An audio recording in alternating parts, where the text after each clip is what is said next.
విత్తనాల్ని బ్లాక్ లో అమ్మితే కఠిన చర్యలు తీసుకుంటామన్నారు హన్మకొండ జిల్లా కలెక్టర్ సిక్తా పట్నాయక్. డీలర్లు బ్లాక్ మార్కెట్ ని ఆశ్రయించొద్దని, ఎరువుల్ని అవసరాన్ని బట్టి నిల్వ చేసుకోవాలని అన్నారు.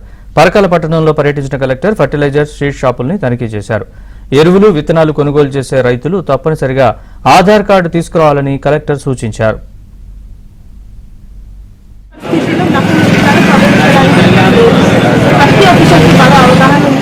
అగ్రికల్చర్ డిపార్ట్మెంట్ నుంచి ట్రైనింగ్ కూడా ఇవ్వడం జరిగింది. దీంట్లో 2-3 టైప్స్ ఆఫ్ ఉంటాయి వైలేషన్స్. ఒకటి రెక్టిఫైబుల్ వైలేషన్స్, ఒకటి నాన్ రెక్టిఫైబుల్ వైలేషన్స్.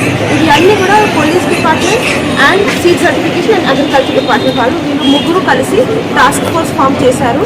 అండ్ ఇప్పుడు రేట్స్ కూడా చాలా చేస్తారు, సర్ప్రైజ్ చెక్స్ చేస్తారు. ఈ సర్ప్రైజ్ చెక్స్ కాకుండా రెగ్యులర్ చెక్స్ కూడా ఉన్నాయి. ప్రతి లెవెల్లో, జేడీ లెవెల్లో, ఏడీ లెవెల్లో, ఏఓ లెవెల్లో, ఏఓ లెవెల్లో రెగ్యులర్ చెక్స్ కూడా ఉంటాయి. విత్తనాల్ని బ్లాక్ లో అమ్మితే కఠిన చర్యలు తీసుకుంటామన్నారు హన్మకొండ జిల్లా కలెక్టర్ సిక్తా పట్నాయక్. డీలర్లు బ్లాక్ మార్కెట్ ని ఆశ్రయించొద్దని, ఎరువుల్ని అవసరాన్ని బట్టి నిల్వ చేసుకోవాలని అన్నారు.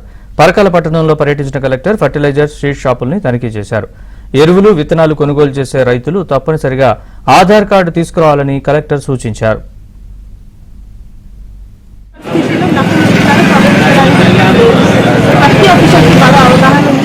అగ్రికల్చర్ డిపార్ట్మెంట్ నుంచి ట్రైనింగ్ కూడా ఇవ్వడం జరిగింది. దీంట్లో 2-3 టైప్స్ ఆఫ్ ఉంటాయి వైలేషన్స్. ఒకటి రెక్టిఫైబుల్ వైలేషన్స్, ఒకటి నాన్ రెక్టిఫైబుల్ వైలేషన్స్.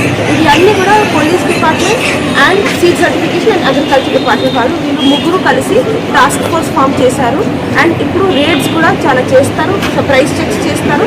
ఈ సర్ప్రైజ్ చెక్స్ కాకుండా రెగ్యులర్ చెక్స్ కూడా ఉన్నాయి. ప్రతి లెవెల్లో, జేడీ లెవెల్లో, ఏడీ లెవెల్లో, ఏఓ లెవెల్లో, ఏఓ లెవెల్లో రెగ్యులర్ చెక్స్ కూడా ఉంటాయి.